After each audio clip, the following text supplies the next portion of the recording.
We are going offer up deals and chill tonight on the Holochronicles Podcast.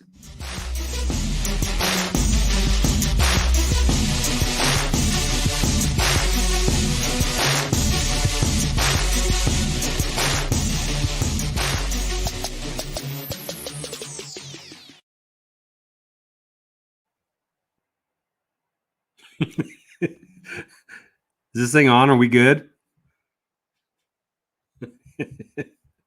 What's up, everybody? I am flying solo tonight. Josh is out on business, and we got some things to talk about.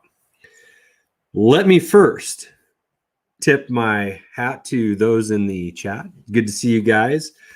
John and Shabby, Derek, Jason, Mr. Rez, Mr. Gilster, and Nick and JD. And I think I said John already, but it's good to see you, John. It's actually funny that you're here because I will reference you in a little bit. It's good to see you, John. We had the pleasure of being a part of Podathon 2021 this weekend, and it was a massive success. All day streams of podcasts from a number of content creators, including a bunch of the old gang from the Beyond the Blast Doors network, of which we were once a part of.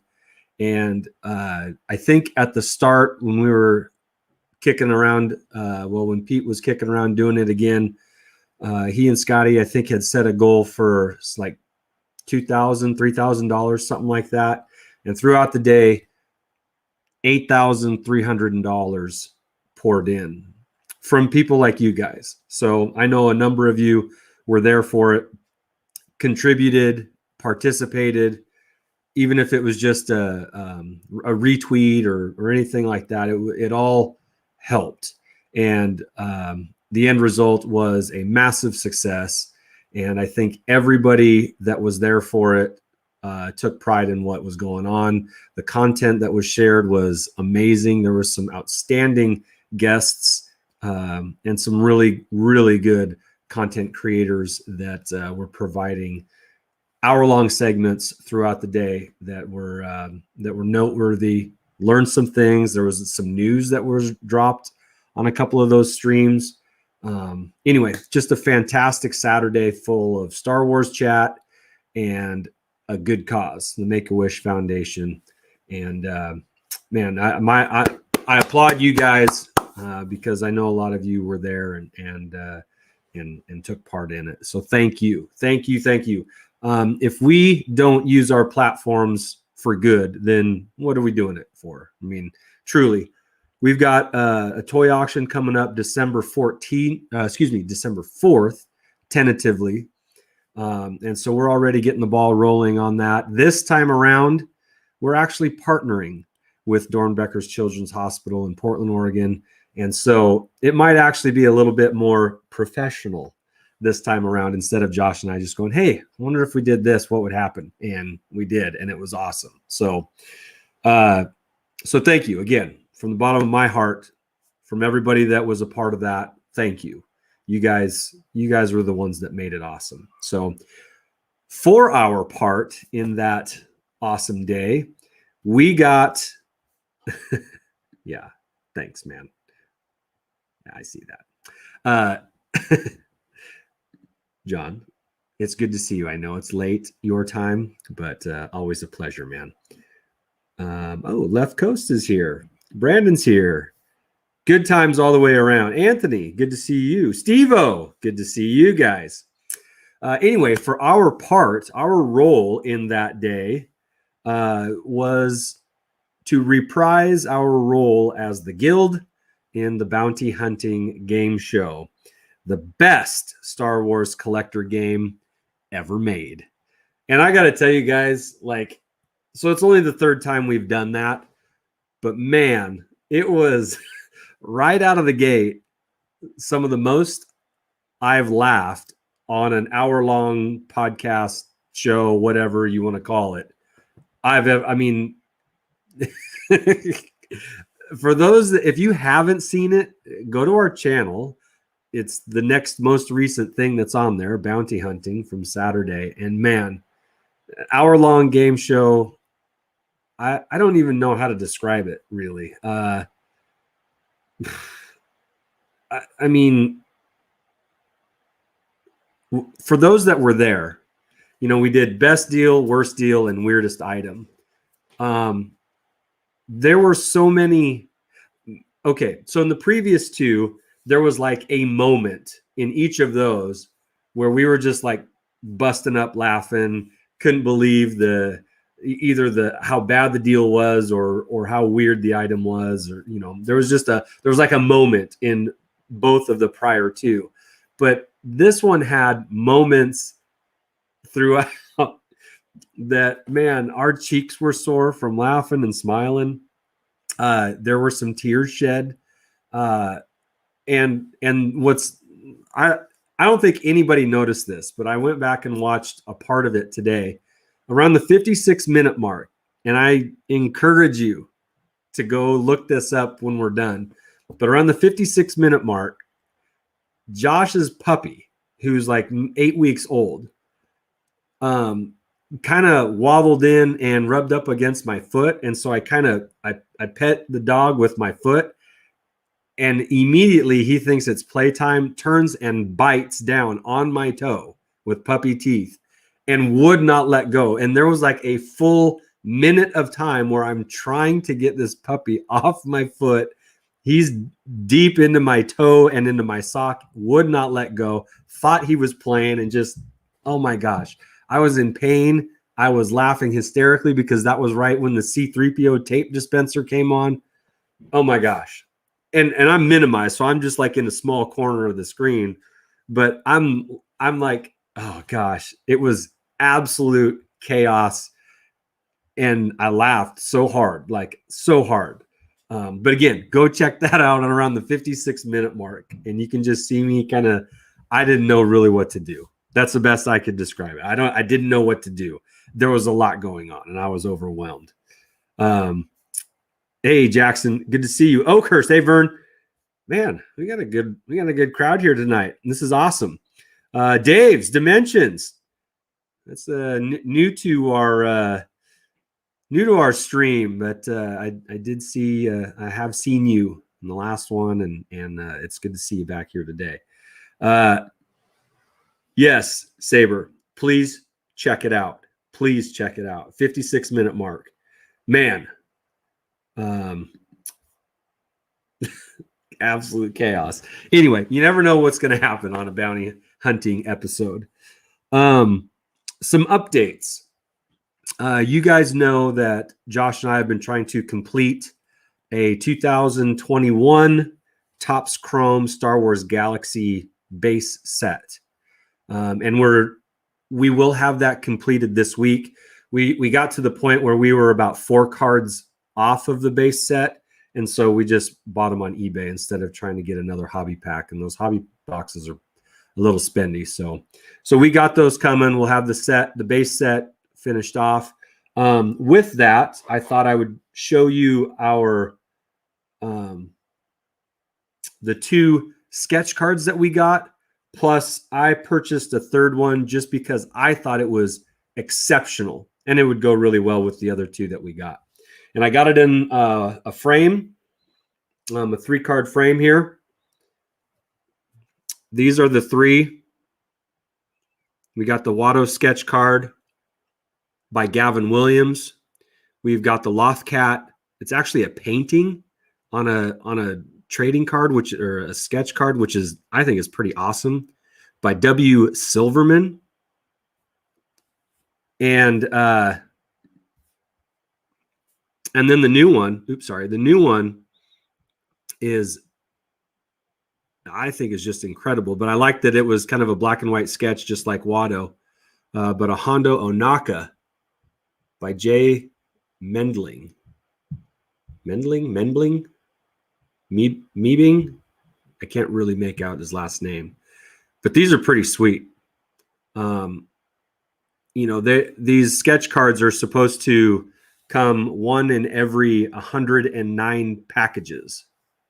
So the fact that we got 2 just in boxes, which is pretty awesome. And then again, I got this one off of eBay just because I thought it was worth the price and would go well with the ones that we already had. So it's pretty awesome. Hondo looks pretty badass in that, not kind of the happy-go-lucky trader, he looks like a ruffian. What's up, Kylo? Good to see you, man. But yeah, so anyway, those are our sketch cards that we have now. Our buddy Jackson asked us, Josh and I, a question this weekend that we'd never been asked before, and I thought I'd share it. Jackson asked us if we own anything together, because not only do we pod together and collect together, but we're in the same town, so it's not like it's not like our relationship with most of you online. We're not in different cities. We're not in different states. He's, as the crow flies, he's probably about 5 miles away from my house. It's probably more like 8 miles if you drive it, or 7 maybe. But do we own anything together? And that's a really good question, because I wasn't sure off the top of my head. I do know that we own the card set together. We've both contributed to the card set, and that's something that we will keep as a set in one place. But it might, we have it currently in a book, so it can transfer back and forth pretty easily. But I wanted to say there was something else that we own together, but I can't remember. Usually I would know something like that off the top of my head pretty quick, but just looking around, I don't think we do. I think that's it. Do you guys own things jointly with other people? That can always be a little complicated. Even if it's among family members, like those GI Joes over there, even though they are at my house, technically they're mine and my brother's. But I house them because I have the space for it. So anyway, yeah, we own the cards together, and I think that's about it. We've actually talked about, and this is more like pie in the sky kind of thing, of like maybe renting a small house or something and turning it into a little museum or something like that. But I don't really know why. Just probably mostly for our wives' sake, to get all of our stuff out of the house. But that's, one of us is going to have to hit the lottery before we do something like that, I think. Yeah, I hear you there. So I've got a trivia question, and I'll tell you that I've actually got 2. I've got 2 vintage toy questions for you guys, and I'll ask the first one now. And I got to give a shout out to John at Awesome Geek Show, because he helped me out. For those that follow us on Twitter, I posted some pictures of a couple of really cool big Star Wars vintage figures and vehicles lot that I bought. But in there came 2 figures that I did not know what they came from. And so whenever I get a figure of something that looks old and I'm not sure of what it is, there's a number of people that we've made connections with in our community, but I know that if I only want to ask one person, that John from Awesome Geek Show is probably the guy I would ask. If this were Who Wants to Be a Millionaire vintage toy edition, he's my phone a friend, probably. So shout out to John for helping me out here. The question is what is this figure and what line does it come from?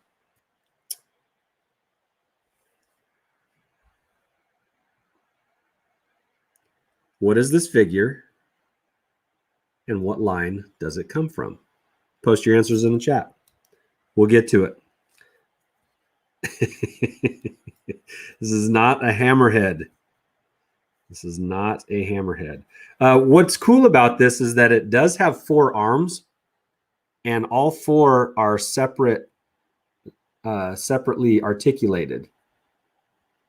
I know that one wants to move with it, but they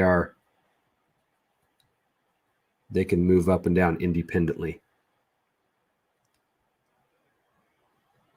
So if you wanted to get hugged by four arms,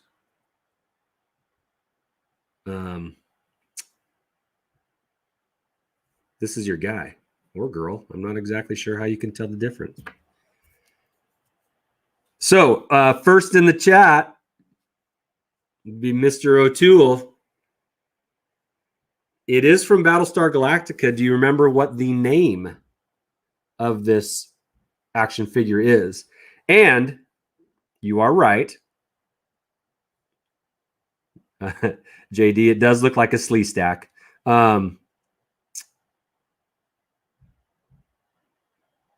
It is missing a robe. It did come with a robe. So yes, you are right, Left Coast. It is called an Ovion, or Ovion, and it is missing the lacy robe. So shout out to Jason O'Toole. You were first.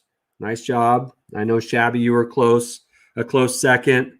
Left Coast with the assist on the actual name and recognizing that it is missing its nice and shiny robe. So an Ovion, everybody. There you go. So you might learn something outside of Star Wars on this show tonight. Good first question. Now, let's get to the haul. Okay. So this weekend, well, on the day that we did bounty hunting, I thought that it would probably be best if I led by example and went on a hunt. And for those of you that don't know, Josh and I, we live in Kelso, Washington, which is about an hour north of Portland, about 2 hours south of Seattle. And there were a couple of offer-up posts. One was for Millennium Falcon vintage that looked to be in good shape and have all of its parts minus, unfortunately, the training ball, but that's pretty common. Down in Vancouver, Washington, which is about 35, 45 minutes, depending on from where we're at. So I planned to go down there on my way to Washougal, where another guy had made a post that he had a bunch of vintage action figures. And his post had Star Wars, G.I. Joe, Mask, and Masters of the Universe in it. So he had quite an array, and it looked like kind of a garage sale type thing. But anyway, I was going to make 2 stops, and it was going to take me about an hour to get to the second guy, but only about 35 minutes to get to the first guy, and they were on the way to each other. So it was nice. Yes, JD. There are things. Expand your horizons. Now, the post for these 2 things were on OfferUp. And OfferUp, for those of you that have never used that app, it's similar to maybe in your areas, Let It Go, but it's kind of a local app. I mean, you can get on OfferUp all over the place. All you have to do is type in the zip code where you want to search, so you can look up anywhere you want essentially. And if they ship, then you can get it. But it's kind of like Craigslist. Because it's more localized. At least that's how I've used it. So this was local to our area, and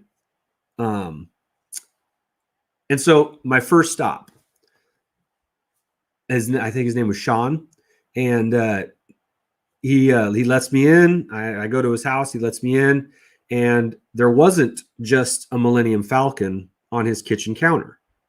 There were 3. As well as a bunch of other things and a lot of figures.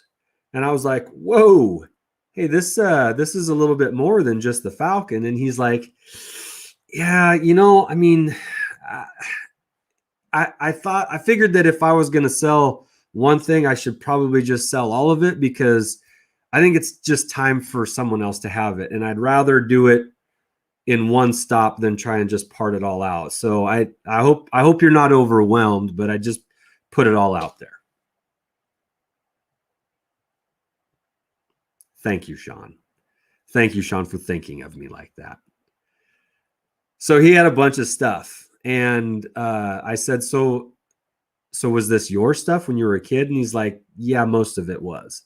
I was like, okay, right on. Single owner. I mean, some of the stuff was definitely loved and played with, but two of the Falcons were in great shape and had all their parts. And the third one was just the shell that he was going to try and use the motor for, because he couldn't get the motors. The motors didn't work, he said, but he hadn't taken them apart. So there were essentially two complete Falcons minus the training balls, plus a third one for a shell, and then a Vader TIE fighter, a cloud car, a Hoth battle set, a Wampa, about 30 figures, only a handful of accessories, and a sand speeder. So, and a Imperial troop transport that didn't work. So anyway, there was a lot there. And I was like, so what do you want for all of it? Like, okay, like he only wanted $80 or $75 for one Falcon, which is a really good deal, right? That's a good deal for a Falcon. So I was like, well, what if you wanted me to take all of it? What's the number that you would have to have? And he was like, ugh. And I could tell he didn't want to tell me a number that was wild, right? He was trying to be thoughtful because, and he hadn't delved a lot into this. And so he threw out a number, and I was like, there's a little bit more there than what you're asking. And so here's what I'll do. I'll give you $50 more, because then I'll feel good about it. And then you'll feel good about it. You'll feel better about it. And then if you come across any more, or if you know anybody else, then you can send them my way, because I'm good for it. And he's like, awesome, man. So he walked away sky high, knowing that his childhood toys were going to somebody that's going to appreciate it, me, and I was going to fix up all of the electronics on all the things. And then I felt good too, because I was still getting a really, really good deal on all that he had there. So he even had some modern stuff that he just basically kind of threw in. Not that there was a lot of value in it, but I gave them to my kids, and so they all went out as well. But here's one thing that was in it, and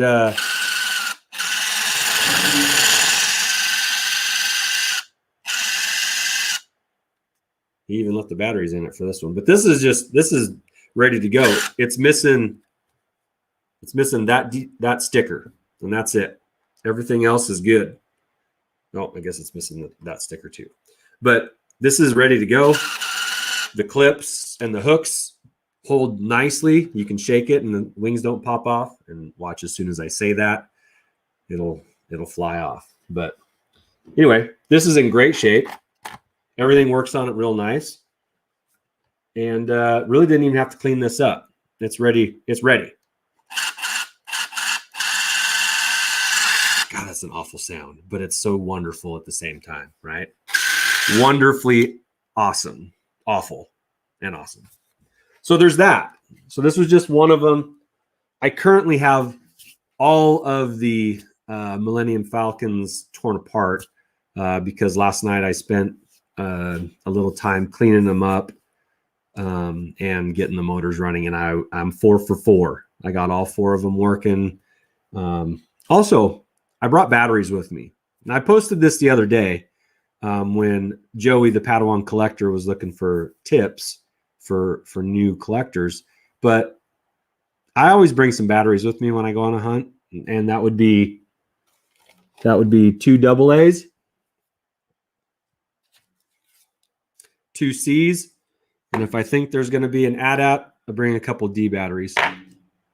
Just because if you can get things to work, or if you can show that they don't work and they'll require a little TLC, you can use that as a negotiating tool. So there's a little collector tip for you. Carrying batteries in your pocket, not a big deal. But here's something I'm really, really, really proud of. And this was a Twitter post today. I've been unsuccessful in 2 prior attempts to get a non-working Imperial troop transport to get the disc and the little record player with the sound effects to work again. You know, it's a delicate, tricky little mechanism inside, and I've never been successful at getting them to work. But, and shout out to Toy Ploy and Retro Blasting, I watched a couple videos on what they did to get theirs going, and they have little how-to videos that I always appreciate. Toy Ploy, I've seen a bunch of his. But the only thing, it didn't come with a battery cap, but everything else,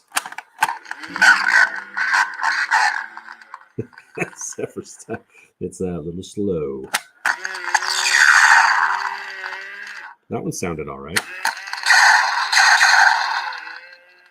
Yeah. Man, I love this. I absolutely love this.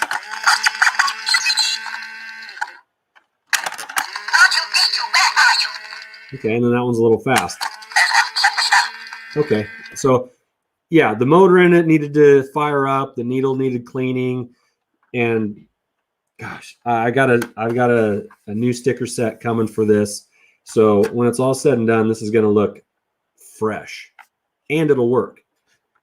And I'm not sure what I'm going to do with it, to be honest with you, because I have one and it looks awesome and it works. But I don't know, maybe it's okay to have 2 of something, right?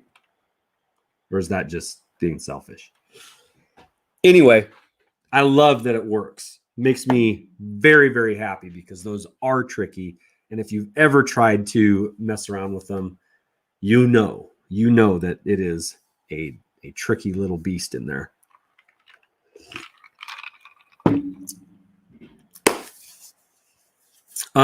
Jason, I gotta tell you that there are 2 versions of the troop transport. That one by Kenner, and then Sears had one that did not have sound effects. So maybe the one that you had been around or played with as a kid was a Sears version, and that wouldn't have sound effects. And so not crazy to not know that these had sound effects, because not all of them did. And AAA Left Coast, come on, give me a little credit.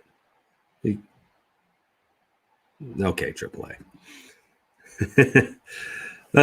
Let me zip through the comments here real quick. Yes, Nick, tie advanced. Thank you, Shabby. Drooling. Yeah, there was a lot. Okay, that was the first stop. Now the second stop,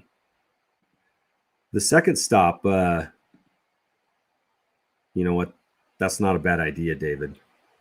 They should make the tie advanced for Black Series.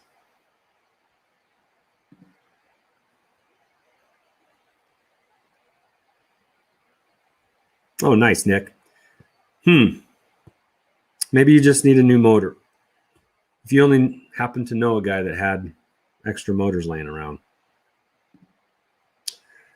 Yep, keep batteries in your pocket. It's a good little tip. Shabby, maybe one of these nights on a Sunday evening call or something, maybe we can get you squared away, because it's not hard. You just have to unscrew 8 screws, and it's right in there. You just kind of mess with the little motor a little bit, maybe scratch up the leads a little, and throw some fresh batteries in there. Potatoes, Kylo. Come on. Mando style, yeah. They did make one in the Vintage Collection series. Nick, there's a number of places on eBay that sells the die-cast cut, pre-cut sticker things. I can get you a couple of names if you are unable to find some. What's up, Gannon? Good to see you, bud. It's been a while. Yeah, the Falcon pieces, man, some of them are not easy to replace. I know the doorway for the ramp, they're often missing that little third tab piece in the middle. It's often broken. So finding a nice one that doesn't have that piece broken can be a little spendy. Hey, what's up, Crazy 8? It's good to see you. Galanorian Saber, I have gotten to be pretty good. Now, when I first started collecting, and this kind of, maybe you guys can relate. When I first started collecting vintage stuff, I was a little nervous about taking apart things and trying to get things working again. But to be honest with you, for example, that Millennium Falcon that was just the shell, that's the one that I would test things on, right? Because it didn't have anything else with it. If I screwed it up, it was just a shell. It wasn't like there were a lot of parts and pieces to it. But the only way you find out is by trying. And I know they're old, but even some of the more delicate things like the troop transport or the B-wing, those can be a little complicated. But if you do it in a way where you organize your parts as you take them out, and I've found that the best way to take things apart, you just put them in the order in reverse in which you need to put them back together. That's something I learned as I went, because I had a pile of things, and then it was like, and then I'd have to go watch a video to figure out how to put it all back together. But I have become decent at it. And with all the things, the only thing I've never taken apart is an A-wing. I have an A-wing, and when I've put a battery in it, I've not been able to get it to work. So maybe at some point I'll try and take that one apart. I still get a little nervous thinking about that. But everything else I've done, snow speeders, AT-ATs, Imperial shuttles, like they're doable. Don't be intimidated just because they're old. All right. I know that if you care about them, you will take care of them. So, and there's always a video that can help you get it back together, or you can give me a call or something and I help you out. All right. So anyway, good to see you guys. Thank you for your comments. Third floor. All right. Nice to see you, my man. I think you're a man. Usually are. You'd be the first girl on here tonight. If you weren't, then, which is fine too. Cheers to you. The second stop on my way down, I messaged the guy to tell him I was about 20 minutes away. And we had not talked about prices because, like I said, he had Star Wars, G.I. Joe, Masters of the Universe, and Mask. And he actually had a lot more other stuff too, but those are the ones that I could see in the picture. And so I was like, well, what do you want for this or that? And he's like, you know what? You would probably know better than me, but I'm open to offers. So if somebody says that to you, what do you think that means?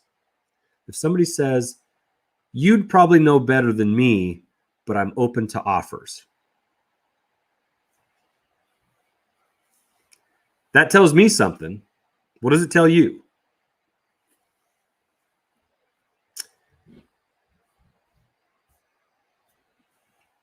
It tells me that he's not a toy guy.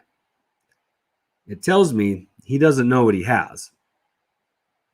It tells me that he probably didn't play with these as a kid either, or that he's younger than the toys are old. So anyway, going into a negotiation, this favors me, right? So even though I'm not by any means an expert when it comes to Transformers or Masters of the Universe or Mask or things like that, I do have a good base of knowledge when it comes to G.I. Joe and to Star Wars. And I've got a little bit in the other areas too, just enough to be dangerous, just enough to get myself into trouble. But anyway, I get down there And the guy tells me right off the bat that he bought a storage unit that had been left abandoned, and this is what was inside. So this also now tells me he's not partial to anything. All of it has to go because he's turning a profit. That's all he's interested in. And I know he's sold some things already. So he might be to the point where he's close to,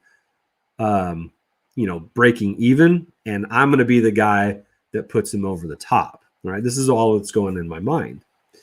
And what he had that caught my eye was a Millennium Falcon with a box. Now, it wasn't like sealed in the box, but it came with an Empire Strikes Back box.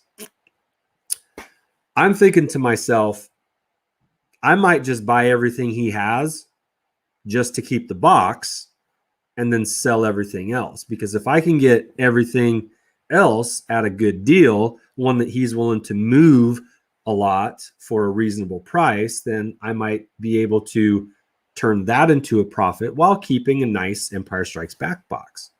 Right? That's what's in my head. Now, I don't know. We'll see. I haven't talked to the guy much yet. But yeah, that's what I'm thinking. So he also has a Darth Vader figure case that's full on one side of figures with a few accessories. So I don't know, that's maybe like 15 to 18 figures or so.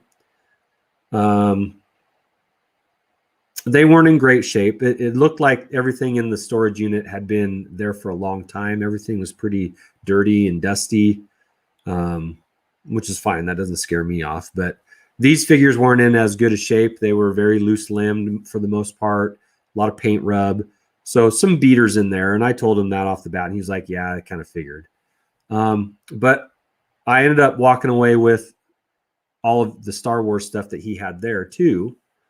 And for the price of about what I would pay for a complete Falcon. Okay. So that meant for the day I had 3 Falcons plus a shell of one. So kind of 4, plus a whole bunch of figures, plus a few more vehicles and play sets. And I'm not done with that guy. I'm not into collecting other toy lines really, but seeing those mask items kind of pulled at some nostalgic heartstrings for me because my youngest brother was into mask. We had mask at the house. That was just a little bit past what I was interested in age-wise. I know, I want to say I was like 12 or 13 when mask really kind of hit the mainstream. And for me, that was about when I was getting out of toys and action figures. But seeing those, he had some very cool ones there, and it made me want to make him an offer for the rest of it. So maybe I'm done with him, maybe I'm not. But I wanted to you guys are killing it in the chat over here with some great collector tips, by the way. You guys are smarter than I am at this stuff, so I mean, you guys should be the ones on the screen here. In fact, if anybody wants to hop on, I'm going to post an invite in the chat if you want to hop on. No pressure. You can if you'd like. No big deal if you don't. But I'm just scrolling through here. Yeah, you're totally right, Gilster. Josh and I on Storage Wars would be awesome. That'd be so much fun. But I mean, you can get storage units for $300, $400, $500, and that's.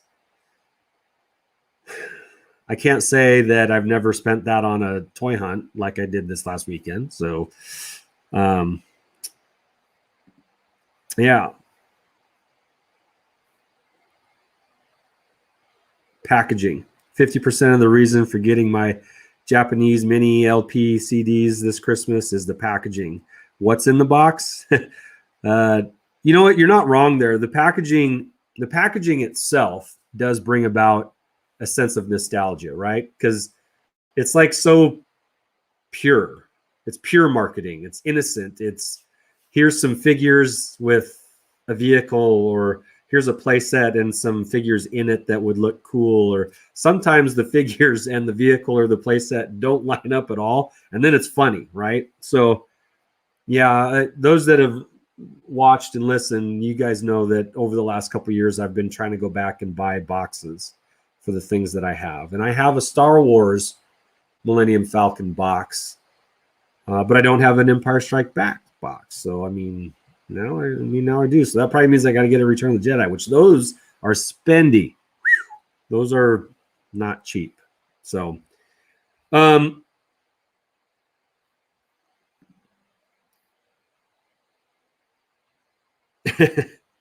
you know what, David? Thank you. I appreciate that. Yeah, the packaging is great.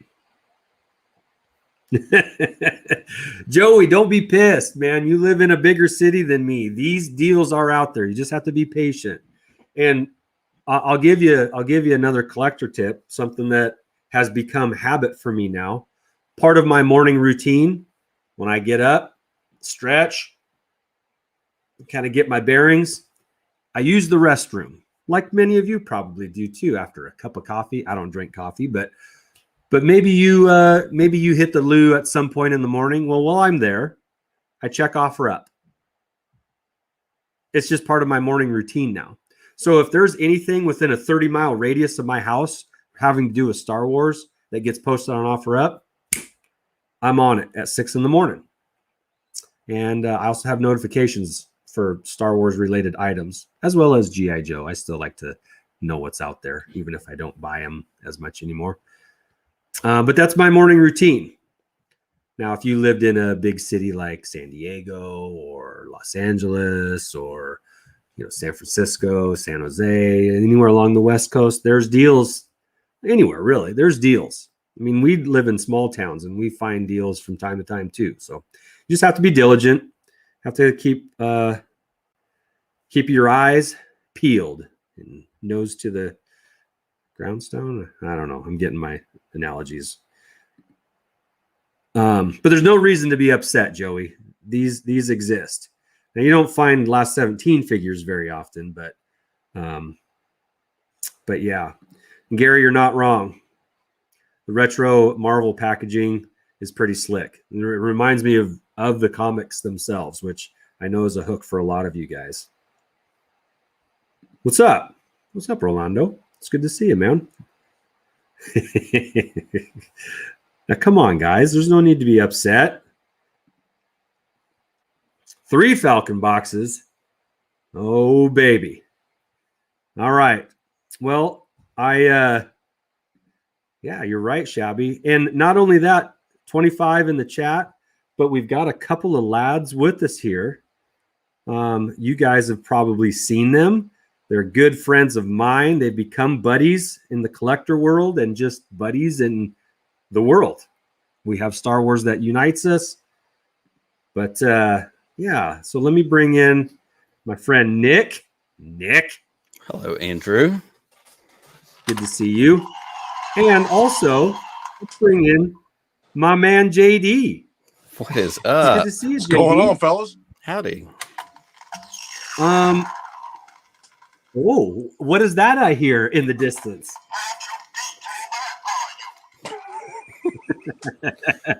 Andy, we could literally be twins. I don't have the battery cover. I don't have any stickers on it, but they look not nice and smooth, man. If only your battery came from Publix, we'd be set. I just have a Kodak battery. I'm JD, do you have one of these? Well, hey, we might have to rectify that. Yeah. So guys, since you're on here, let me ask you guys, because I know you guys collect. When was the last time you found a nice big vintage Star Wars lot that was untouched? Kind of like the ones that I had come across this weekend.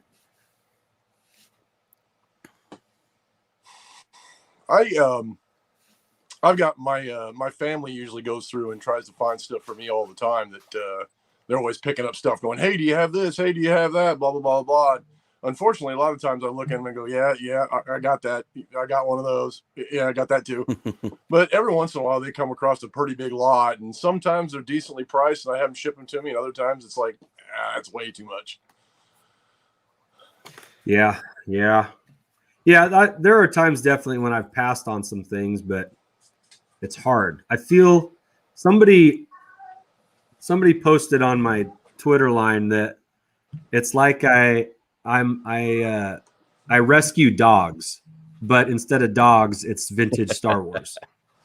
and then it's hard for me to let go of them sometimes because I've spent time with them. I've cleaned them up. I got them working again. And then it's like, do I really want to let this go or do I want to keep it?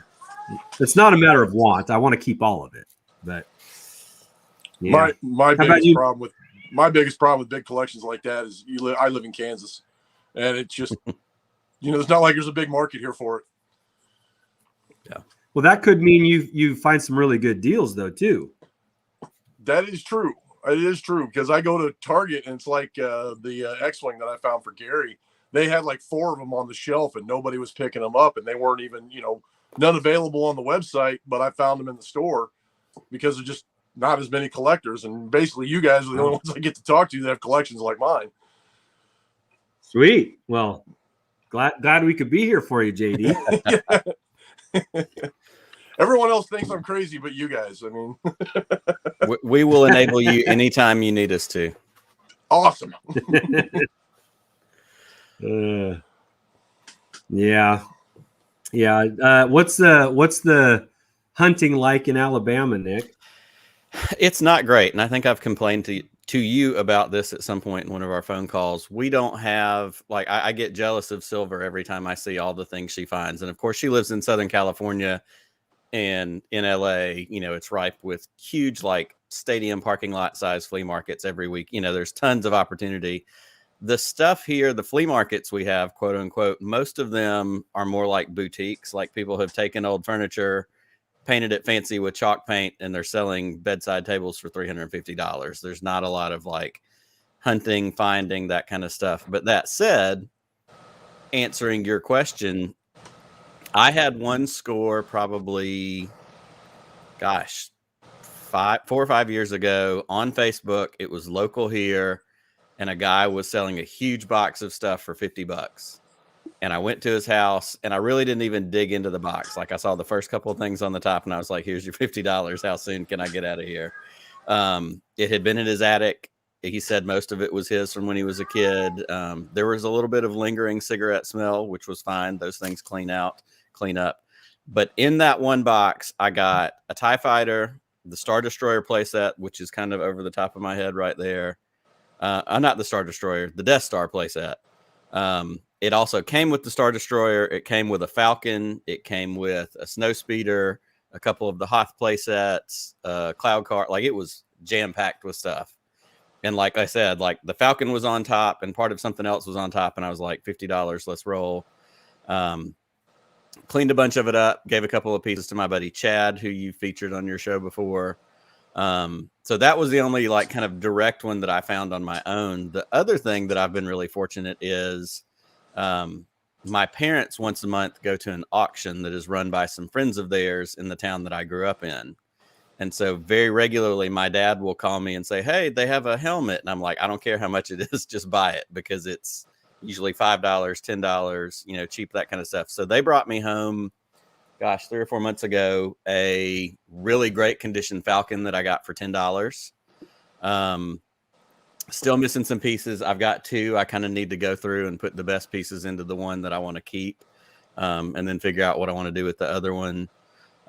They've found me a Vader case. They found me most recently a box of unopened Pizza Hut, Taco Bell, KFC special edition Happy Meal toys, all in bags, including the boxes. The boxes are all still flat and unfolded. My dad was like, yeah, he was selling it for $3. I was like, for $3, you just buy it and then you figure out what you're going to do with it. So some of those I have sent in little thank you notes to guests on Podcast of the Wills. stuff like that is just fun to have and do stuff with. So my parents have actually done a pretty good job of finding some things at that auction that they go to periodically. Speaking of which, my the whole family collecting thing, my cousin in Indiana, they love Disney and everything about it, that kind of thing. I don't go to McDonald's very much just because I tend to try to stay away from that. My gut can't handle it. But they've been collecting those 50th anniversary toys that they got out. Yes, my best friend is a huge Disney freak, and so he's been spending the time. And he did get an extra R2, so he did hook me up with the R2. Yeah, but they've got a BB-8 and an R2 to give me. So he said next time they come to visit, they're going to bring them to me. So I think he ended up with like 40 of the 50, which was pretty impressive because he was literally just like going to McDonald's, buying Happy Meals, and half the time not eating them because he wanted the toy. That's like discarding the gum when you're collecting baseball cards. That's right. Forget the gum. I'm just here for the cards. Just here for the cards. Just here for the cards. So Nick, Yes, sir. You got a bunch of the Happy Meal boxes, right? Mm-hmm. Or I do. So what are you gonna do with those? I don't know. Hold on, I'll show you one. Hey, do you got a Costco in the Pacific Northwest? Yeah, there's one probably about 30 minutes away from us. I'll show you something I picked up the other day because I've been really wanting to get the Lego Star Destroyer. But as much as it is, I've been like, wow, that's a pretty hefty price point, and I really don't have the room for it. Yeah. So I'll show you something I picked up the other day. Now okay. There's a few there, Nick. There are probably 15 or 20. And they're from when they re-released the special editions. All flat, unpunched. They've got the punch-out little like paper doll looking kind of things at the top. You can cut out the sides and make little backgrounds for your action figures. See Jedi. There's the Empire one, and they kind of have maybe Shabby would like them for some hodgepodge. They have a little holographic sheen to them.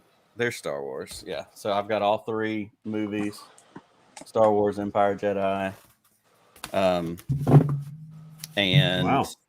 Yeah, and like I said, then a box full of the toys. And they're the ones, like you have the Cloud City that floats on the little thing. You've got the Boba Fett with his arms out like Superman. Yeah, the balancing thing. Yeah, the balancing thing. You've got the puzzle cube, the Death Star where you squeeze it and it pops open. It's all that stuff, but it's all from, because they did a run of those toys for the prequels as well, but these are all from the special edition re-releases of the original trilogy. Yeah. So yeah, I don't know what I'm going to do with them, to answer your question. I don't know what I would do with them either if they were in my possession. Josh has some stuff like that too in one of his bins, but right now they're just in bins. So I think if nothing else, I just need to keep one of each from the 3 movies and then figure out what I want to do with the rest, because these could stay pressed and preserved for a while. Because they're in good shape. Put them under a polyurethane shell on top of a dinner table and have it for your dinner table. My wife would love that. I'm sure that would go over really well. So yeah. So what were you going to show, JD? Oh, at the Costco, I found, instead of the big expensive Lego one, this thing is 15 inches high and 30 inches long. Okay. It's the paper one. Yeah, it's the paper model. That's so I haven't got a chance to put it together yet because I'm rearranging so I can get some bigger stuff in, including that Millennium Falcon you guys talked me into. But yeah, I found this. They actually had it. Is that what it's called? Papercraft at Costco, man. It's pretty neat, and I'm gonna try to put it together and see if I can display it without something tearing it apart. They're really cool. They've got them at our Costco here as well, and they had the display set up so you could see one of them, and they're huge. And the details look really good. Like, it looks like it would display really nicely on a shelf, but they had Star Destroyers, Boba Fett ship. Like, there were probably 10 different ones, and some of them had 2 in a box, I think, didn't they, JD? Like, yeah, they did. And this one, they had a big pallet of them, and like you said, there was 2 in a box for the other ones. Mm-hmm. And this is the only one I can find on the entire pallet in the Costco here in Kansas. Nice. and I had to actually dig underneath everything for it. Yeah, Left Coast, the Sandcrawler one is one of them. Yeah. So what do you guys think about trying to buy a storage unit, buying out a storage unit space, or like buying an Amazon pallet or something like that? Some of these things where you take a chance, spend a few $100, take a chance on what's inside, and maybe you can pop on something that ends up having some value or ends up being something that you would want. Well, what do you think about that kind of risk reward idea into collecting? Nick, you go first. I think it's really neat, and I admire the people that get to do that, but I'm terrible at gambling, so it wouldn't work out for me if I tried to do it. You hear those stories of, somebody took a gamble on it, and not necessarily like the TV show version of it, but I saw somebody mention in the chat estate sales, and you responded to that. My best friend, his aunt and mom go to estate sales all the time, and on occasion he will find something, but usually with an estate sale, especially around here, it's much older, everybody's Southern grandparents that are having an estate sale. There's not a lot of finds there. But as far as the storage pallet thing, for me, it's not enough of a reward for the risk. But I may be risk averse because I'm terrible at gambling. So if anybody wants to play poker, let's roll. JD, is that something you'd ever consider doing? I'm kind of standing with Nick. I have terrible luck. I mean, if you could find, I think, one thing out of there that would at least break you even on your investment, that'd be cool. But it's kind of like, I know the value of my stuff that I have here, various things about it. But I mean, the only person that really matters to is my daughter, because I told her when I pass away, she gets to have fun selling it all. So, I suppose I guess it's just whatever you're doing it for, the excitement of just kind of a grab bag of different things that could be in it that you could use, or you could maybe give to other people that need to complete their collections. I think it'd be worth it. I mean, just to see what's in it and see what you come up with. Well, and I think there might also be the element of, and this is kind of what you were hitting on earlier, talking about Kansas, talking about Alabama, the regional specificity that could play into something like that being effective. I would be much more likely to take a gamble on a storage unit in LA than I would in Montgomery, Alabama, because the odds of finding some things, comparatively speaking, for the area, because there's nerds here, there's no doubt about it, but it's not nearly as prevalent as, some other areas or places. I don't know. You're in NASA territory down there. So there's definitely some sci-fi guys. So the guy that bought the storage unit that I purchased the things from, here's what he told me. I said, well, how did you know you wanted to get that unit? Because they open the door and you can't go in there, right? It's just like on the TV show. You just have to look and kind of rubberneck around and see if there's anything in there that catches your eye. And he said, well, the thing that caught my eye and why I ended up taking a chance on it was there was it was opened, but there was a in the box ColecoVision. Okay. You guys remember those? Yeah. Mm-hmm. Yeah. So he's like, that's what I saw. And I thought, you know what? Somebody that's going to have kept a ColecoVision probably is going to have other like vintage gaming stuff in there too. And then from that, he ended up getting all these vintage toys. Yeah. And so it was like, so even a guy that didn't necessarily, he wasn't in the toy world or even the vintage gaming world. He's not a vintage gamer guy either. But he recognized one thing in there and just in his mind is like, well, somebody that would keep that or value that would probably value other things from that era or that genre. So this might be worth taking a chance on. Yeah, and it paid off for him. So it really just does take that one thing that might catch your eye. So and the thing about it too is that, it's the markets are always, if you find the right people for the right stuff, there's no telling how much you can make off of it or how much value it is to that certain person. But, that sometimes the markets are so finite that you just don't know, you know. But, I mean, for Star Wars stuff, I mean, like I said, if I bought it, I'd probably just keep it for now, and my daughter inherits it. Yeah. John says to go get yourself a storage unit and just hang out there and see what goes in and out and keep track and stuff. But it looks like we got some ColecoVision fans in the chat here.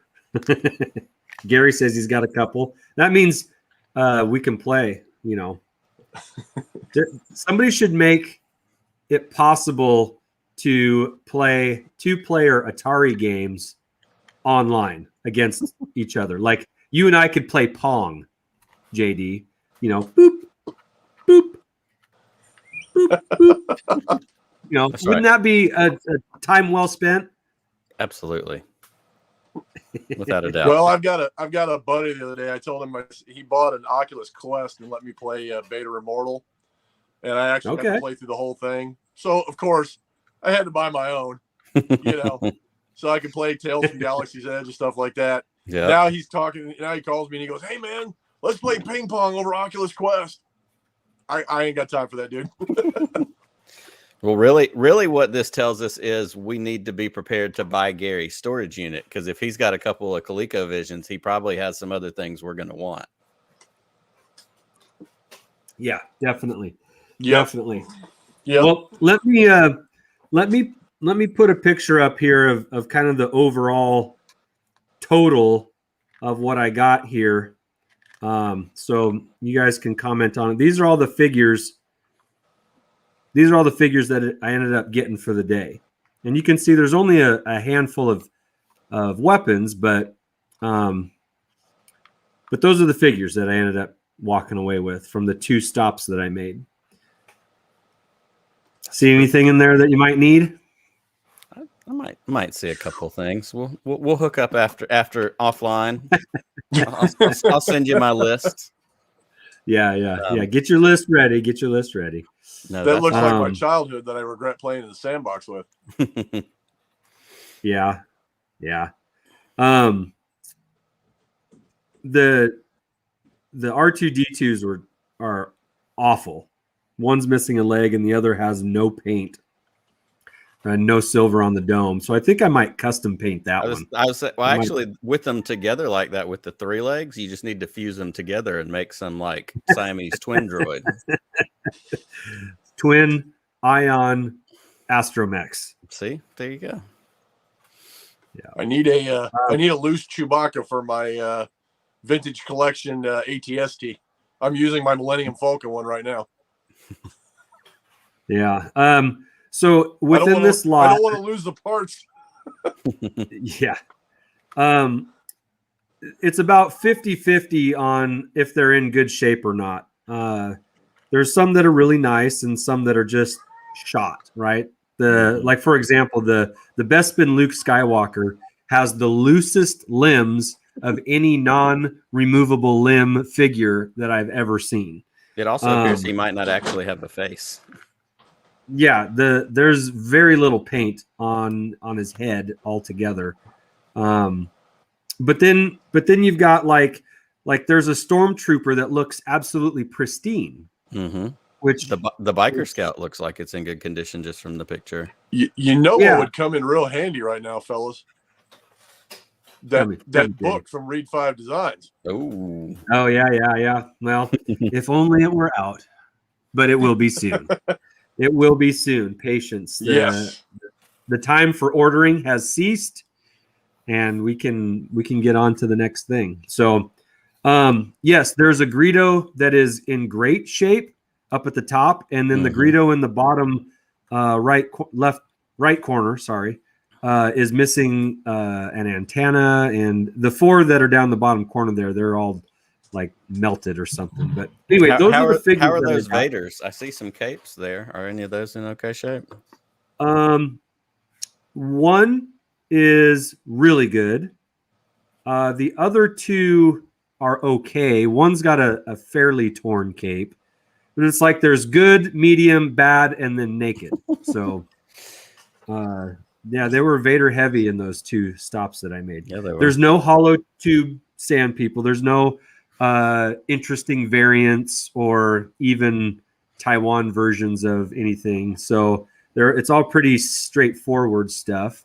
You do see a last 17 Anakin in the group, which was kind of a nice little find. But then the really fun one for me was the vehicles. Yep. That came That's with beautiful. So this is everything together here. That's not a figure. Actually, and there's a shell of a Millennium Falcon that's not in the picture as well. So everything mentioned before, plus a Chewbacca bandolier strap. That's awesome. That came with the box. The box is rough. But it's cool because the little foam padding things haven't all disintegrated. So there's still original foam in there. Mm-hmm. So that's pretty awesome. At this point, it's probably better off just to clean it out and throw it away. But the fact that it's still there a little bit is, I don't know, kind of cool to me a little bit. Impressive. Most impressive. I don't think you see very many of those bandoliers at all, let alone the boxes. So it might not be, keeping it, even if it's in rough shape, would be good. So to that point, JD, I haven't seen them a lot in my experience.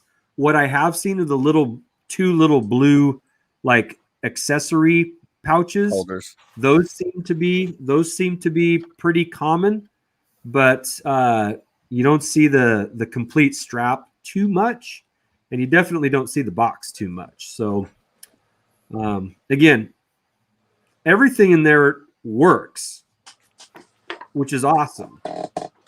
And then the box is in pretty good shape, and it came with a set of instructions. So it's good stuff. It's a good haul. It's a a good haul. So we'll see what I end up doing with it. There's a bare naked ladies. Wait. Millennium Falcon that I'm going to get a sticker sheet for too. So it'll be complete with new stickers. Yeah. So just to go, you said you went on eBay to find sticker sheets for that. Did you thought about going like to Etsy and stuff like that for like the ball and all that kind of thing? So Josh and I kind of park our cars in the same garage where we don't buy repro accessories. Oh. Not that there isn't a purpose in having them, but I'm afraid that somewhere down the road, inadvertently, that it might get tried to be pawned off as original, and I would hate for somebody to feel like they got suckered. I'm with you on that. I see that. Yep. So, but where we do seem to fall in line is that you just can't find original sticker sheets, and if you do, the stickers probably aren't adhesive. Mm-hmm. So getting a modern set of decals that are in the retro style doesn't seem to take away from the value of a properly working vintage vehicle. So where we don't typically get reproduction parts or accessories, what we will do occasionally, I'm definitely doing it for this, because where else am I going to find decals for it? And it looks better with the decals on it. And is it going to affect the value of this if I try and sell it? If it does at all, it's only going to be a little bit, because the important thing is that it'll be complete and the motor works and the sound works. So if you got that going for you, the modern decals on a vintage item, I don't think that's a bad way to go. And I've bought and I've sold vehicles with new stickers on them, and it doesn't really affect the price. Now, that's not to say that there aren't people out there whose tastes prefer all vintage, and that's fine. But if we're going to make a concession, it's with the decals, but that's it.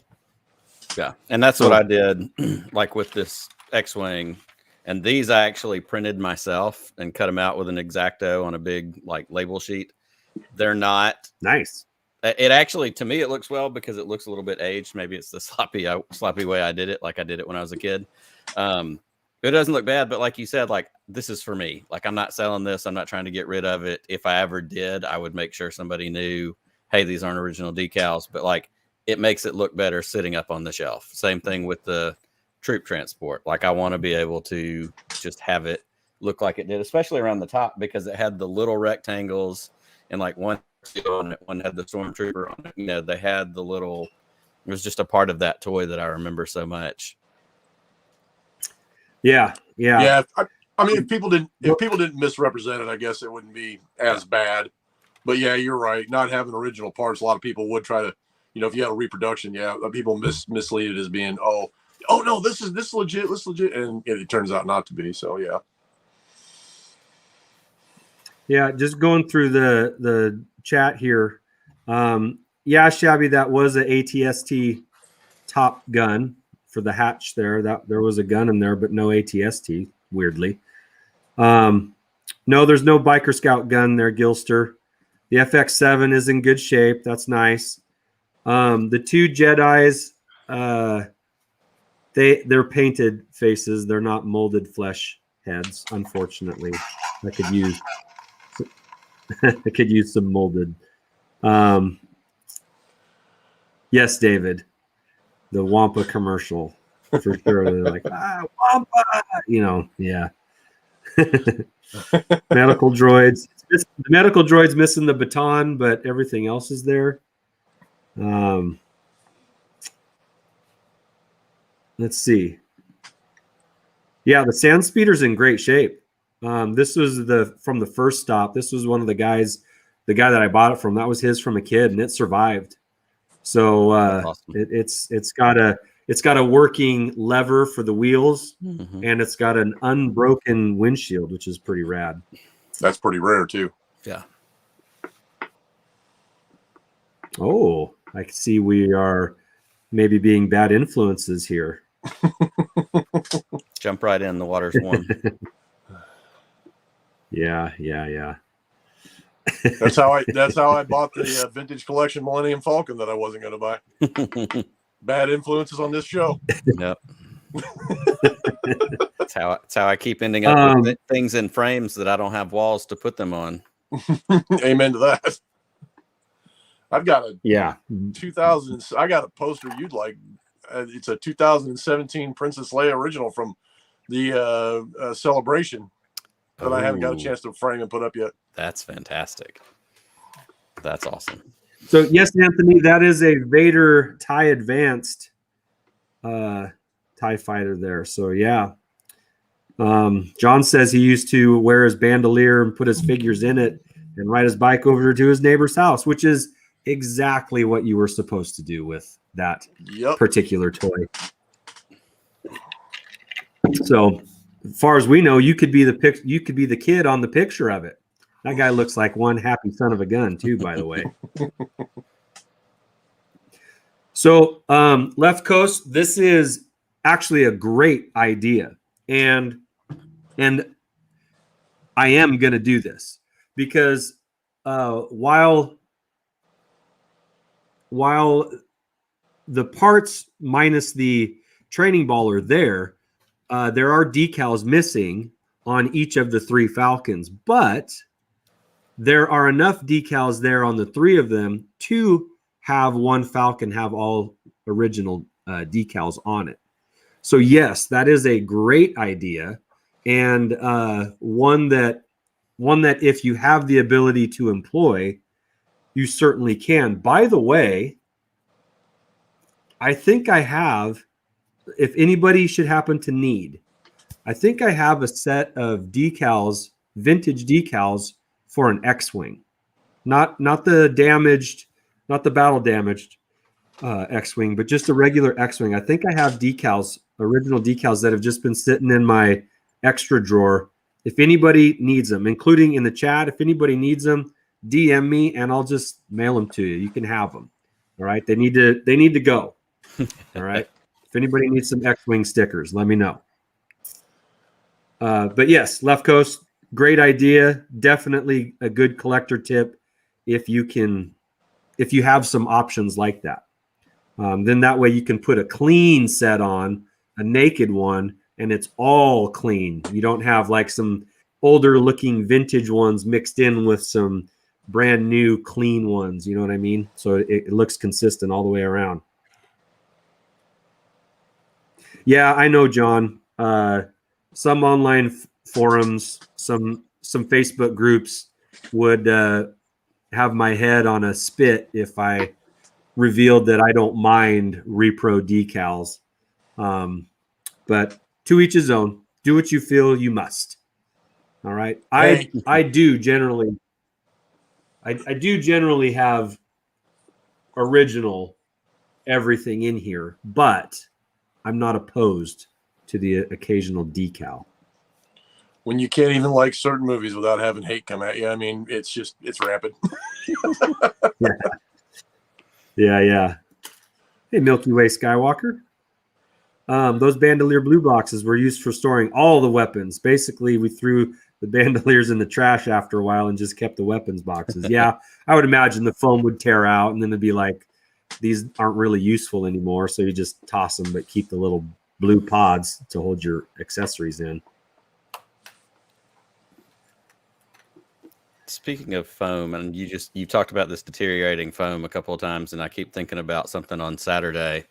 If anybody saw Paul Sun-Young Lee talking about getting to hold the Biggs Dark Lighter helmet, oh man, that Garrick Hagan actually wore, and like the foam that was on the inside, and he was like, it was that's every time you've been talking about that 30 and 40-year-old foam, I think about him telling that story and just how nuts that would be to be like, yeah, that dude, this is actually Biggs' helmet, and the foam is still in it from the late 70s, early 80s. It's wild that some of that stuff can survive that way. Just like everybody's Dagobah play sets with the foam in it. Yeah. You can get replacement foam. Mm-hmm. You can buy replacement foam on eBay. I've done that a couple times. Yeah. And the foam blocks for the garbage compactor on the Death Star playset too. Now my only question is where's Mark Hamill's original helmet? Seriously. I hope Mark Hamill has that original helmet. I hope somebody's got it. So I don't know if you guys remember a guest we had on last year. His name was Scott Kinney, but he's friends with Lawrence Kasdan, who was a producer for Empire Strikes Back. Heard of him. And yeah, no big deal. I think he's got I don't know, he's got like a Emmy or something. I don't know. He's done a couple things. Yeah. Just But he told me that Lawrence has a complete stormtrooper outfit from Empire Strikes Back in a travel case at his house. That's wild. It's just sitting there. His kids don't want it. He doesn't know what to do with it. Last time he talked, he can adopt me. I'll be glad to help him with that problem.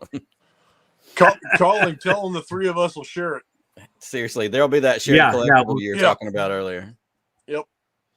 Yeah, it's bananas, man. I mean, this is also the guy that gave Scott a tooth from the Sarlacc pit as a way to say thank you for helping him out with doing some stuff. He gave him a tooth from the Sarlacc pit because he was there out in the desert when they were filming the scene, and they were just going to leave it all out there. They were just going to let the sands of time bury it. And he told his assistant, hey, go grab as many of those teeth from the Sarlacc pit that you can carry because they're just going to leave all this stuff out there and we're never coming back out here again. So get as many as you can. So he got about 20 of them or so. And he's given them out over the years as a way to say thank you. Like, how awesome is that? And all I've got is Happy Meal boxes. I mean, come on. Is anybody up for an archaeological dig? Yep, let's go. Let's go. Let's go see what we can find. Yeah. I'm down. Let's go. Let's go. What do they call that? What's the History Channel thing where they go dig for buried treasure? There's a couple of them. Yeah, we could totally do that. I'll make that money pit. Yeah, Scott is a cool dude, man. He's got some fun stories. We need to have that guy back on.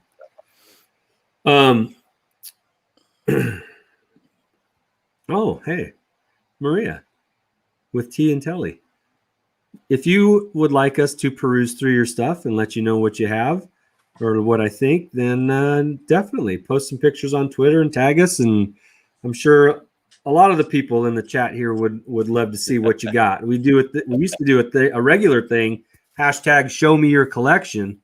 And we would actually go through and highlight people's collections. Man, I missed that. We need to do that again. You need to bring that back. Yeah, we do. I smell another special event. Yeah. I mean, we've got a plan for top 5 live, and it's going to happen. It's going to happen. Keep trying to get Gary on there. Gary's got a few things he wants to share. But yeah, can you imagine getting a Sarlacc tooth from a friend? Say thank you, man. Yeah. Imagine having any of the original props. Period.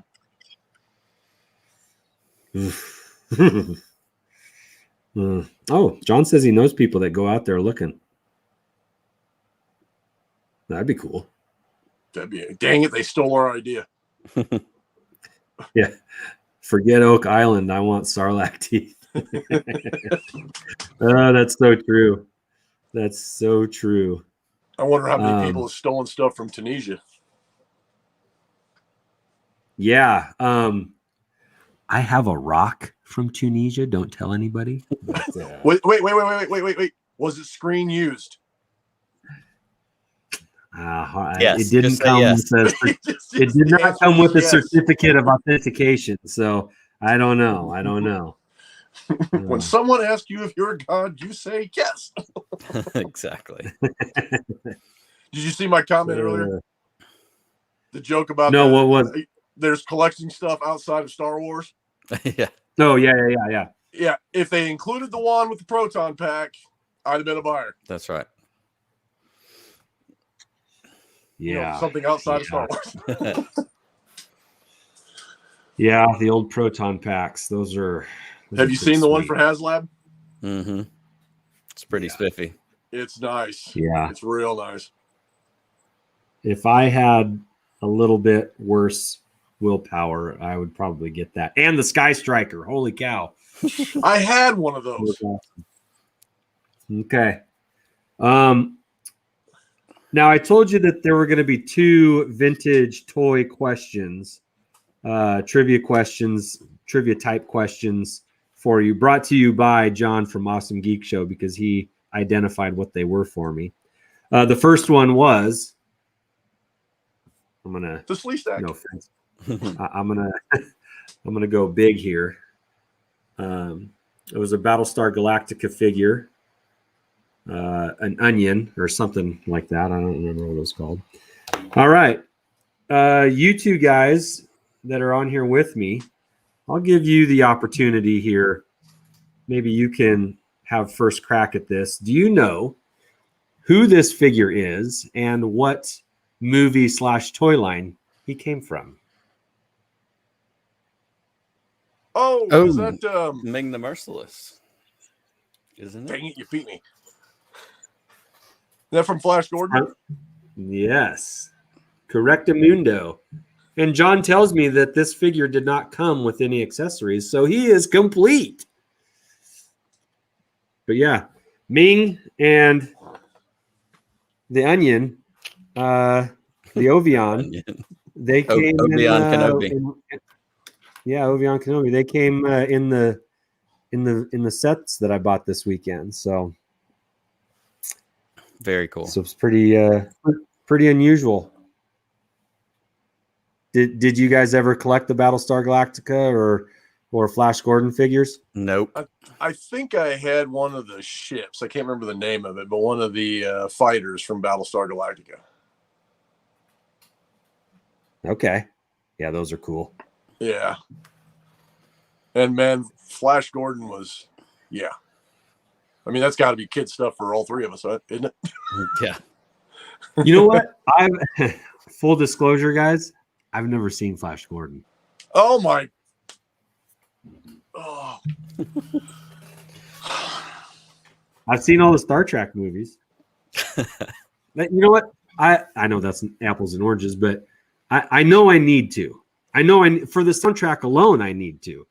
But yeah, I never have. And it's not because I just haven't had an opportunity to. I haven't been like, oh, it's on and I'll watch it. Or when I was a kid, like somebody had it and we watched. I mean, it was just never in my circle. So.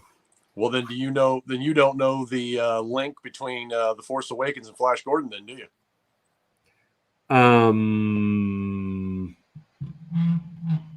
Nick? This Voltron count. I feel like I should know, but I can't come up with it. You named the character in Flash Gordon. What was his name? Ming the Merciless. Obi-Wan Kenobi. And who was he played by? Oh, Ming the Merciless. Lord Santeca. Yes. Yeah. There you go. Yeah. Max von Sydow. The three-eyed raven. Yeah, that's so yeah, I guess I did know that. But yeah, I'm sorry. I'm apologizing to everybody in the chat here. Yeah, I'm sorry. I've never seen Flash Gordon, and I know I need to. It's a fault of my own. At this point, as a man in his 40s and Star Wars lover, I know, I acknowledge, I receive the vitriol. You had to know you were going to get some hate. Yeah. We're loved nerds, I was into Buck Rogers and loved Battlestar Galactica, but just Flash Gordon just never was on my radar. I'm sorry. I will correct it. I will right this wrong. Maria, you can tag me at Holochronicles and then whoever you want. I know we're in a chat group together, so you should be able to find me if you haven't followed already. I think I'm subscribed to your YouTube channel, but that doesn't help on Twitter. Anyway, the Cylon Raider as a kid, yeah, those are rad. Yeah, I'm sorry. Hey. Yes. All right. That does not let you off the hook, man. That does not let you off the hook. But now I know that I'm not alone, right? I'm not alone. You're in a very small group of people. Yes, especially amongst this group of people. So, yeah. Shabby, the next time I'm over at your place, maybe we can watch it with your kids and see how much they like it. We can do a movie review with them. That might be a good 15 minutes. I agree, Shabby. I agree, buddy. Oh, well, Steve has invited me over too. Okay, good. Yes. Yeah, the Queen soundtrack alone should be reason enough for me to go give that, to go give it a watch. But yeah. Okay. Well, guys, thank you for joining me tonight. I really appreciate that. It was fun talking about a lucky weekend of hunting. And it's always good to share it with your friends, because you guys understand that these kinds of deals don't come up often. Absolutely. And yeah, sometimes I do feel like I'm a dog rescuer, but with Star Wars toys, and I can't help myself at times. Got to save them all. Yeah. It sounds like with the deal you got, it'd be hard for anybody to pass up. Yeah. Richard O'Brien was in that film too. Ryder, the Rocky Horror Show. Yeah. Another movie I've never seen. Okay. I've never seen Rocky Horror Picture Show either. I mean, I know that's sacrilege to some people too. So, and again, great soundtrack. So, I think we probably better wrap this up before I say another movie that I haven't seen. That's right. And you're losing street cred by the volume here. Yeah, I have seen Strange Brew Gilster. Yes. I have seen The Godfather, all of them. Yes. So thanks, Shabby. Thank you guys. Yeah. Thank you, Gilster. Thank you guys for hanging out with me tonight, filling in with a little content when my buddy Josh is off on business. Next week, we're probably going to go on Tuesday night, just so you guys know in advance.